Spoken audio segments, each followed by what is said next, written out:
Shalom ouvracha à tous, je me présente, je suis Gabriel Hazan, depuis presque une dizaine d'années en charge de la synagogue Rabbi Yechiya ben Ishou dans les pas du rabbin Ouri.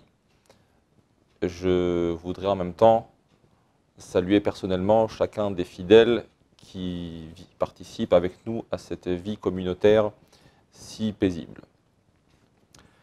Je voudrais parler d'un verset aujourd'hui. Ele pekudei ha-mishkan, mishkan ha-edut, asher pukad alpi Moshe, avodat ha-leviim, beyad Itamar, ben Aharon ha-Kohen.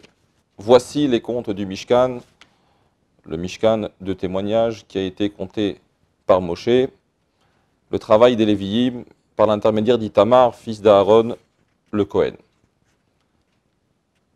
La paracha nous présente ici les comptes de Moshe Rabbeinu, que celui-ci a dû présenter au Béné Israël suite à la construction du Mishkan. En effet, le Midrash nous dit que certains Béné Israël commençaient à parler dans le dos de Moshe, en disant « As-tu vu la nuque de Moshe Rabbeinu? Comment est-elle devenue grassouillette ?» C'est sûr qu'il s'est enrichi en ramassant l'argent du Mishkan. Il a dû prendre une part pour lui. Il a pris de l'or. C'est sûr, quand on compte de l'argent, on est tenté de prendre pour soi. Sûrement que Moshe Rabbeinu, vu sa grosseur, qu'il a dû prendre quelque chose. Et Moshe Rabbeinu a dit, je vous assure, on va faire un compte, morceau d'or par morceau d'or, et on va tout compter. Je vous donnerai la liste exacte où chaque morceau a été investi dans le Mishkan, et s'il y a en plus, je vous le rends. C'est d'ailleurs pour cela que le pasuk nous dit « Ele pekudei ha-mishkan » voici les comptes du Mishkan. Je voudrais aussi aujourd'hui parler d'un aspect du Mishkan que je pourrais qualifier d'arbre qui cache la forêt, si je puis me permettre. On a l'habitude de parler du Mishkan, de sa sainteté, de la Shrina qui y résidait, mais il y a un aspect duquel je voudrais approfondir aujourd'hui, celui de son nom, le Mishkan.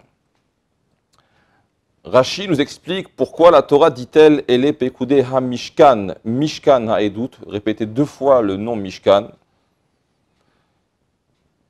Rashi explique « Remez la mikdash shenitmashken bishne churbanin » c'est une allusion au mikdash qui a été pris au Béné Israël en gage par Hachem lors des deux destructions du Beth Amikdash.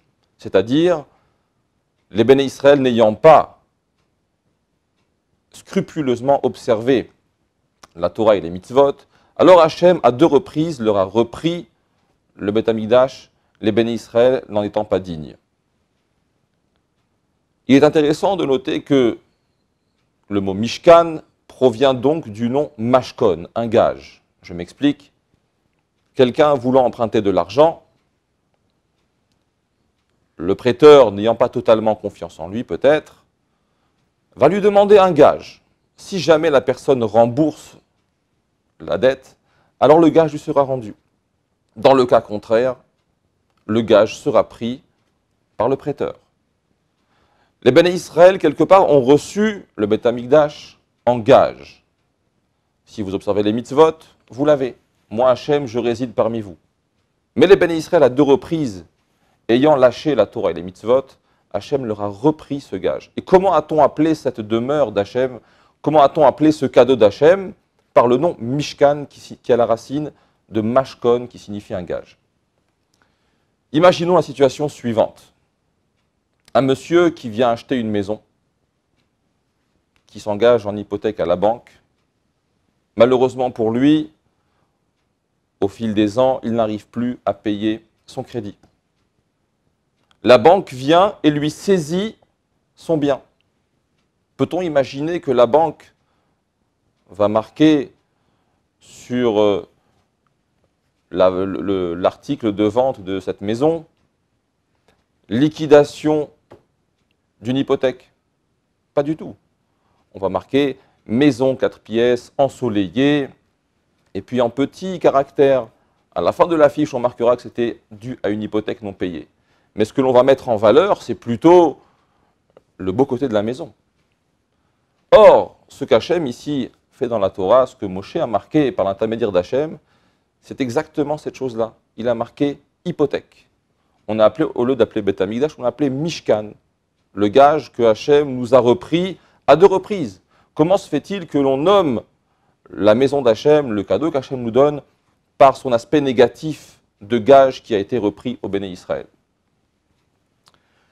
La Gemara nous dit qu'une fois, les philosophes ont demandé aux sages, si vraiment votre Dieu n'aime pas la Vodazara, si vraiment votre Dieu rejette l'idolâtrie, comment se fait-il qu'il la laisse perdurer? Comment se fait-il que, encore aujourd'hui, on rencontre des idolâtres? Et les sages de lui répondre, si vraiment les gens faisaient de l'idolâtrie avec quelque chose dont le monde n'en tire aucun profit, alors effectivement, Hachem l'aurait annulé. Le problème est que les gens font de l'idolâtrie avec des choses dont le monde tire un profit, comme le soleil, la lune, les païens vont adorer la nature, etc. Mais ça, le monde en a besoin. Alors que voulez-vous? Qu'Hachem retire le soleil, retire la lune du monde? Pas du tout. Hachem laisse les idolâtres se pervertir d'eux-mêmes. Le moment venu, ils paieront leurs actes, mais le monde continue de fonctionner tel que Hachem l'a créé. Dans la même ligne d'idées, la Gemara continue en disant « Et celui qui aurait volé une mesure de blé et la plante, normalement, on aurait dû faire en sorte que le blé ne pousse pas, puisque c'est un produit de vol. Pourtant, nous voyons au contraire que le blé pousse. Si Dieu préserve, il y a une infidélité dans un couple. La normalité aurait été qu'il n'y ait pas d'enfant. Pourtant, au contraire, nous voyons que non. L'enfant pourra naître selon les lois de la nature. Pourquoi? Parce qu'Hachem laisse le monde fonctionner tel qu'il l'a instauré. Les Réchaïm paieront leurs actes ensuite. Voilà la réponse des sages aux philosophes. Pourquoi cela? Tout simplement parce que c'est notre libre arbitre qu'Hachem nous a laissé. Si l'on plantait du blé volé et que cela ne poussait pas, il n'y aurait quelque part pas de libre arbitre.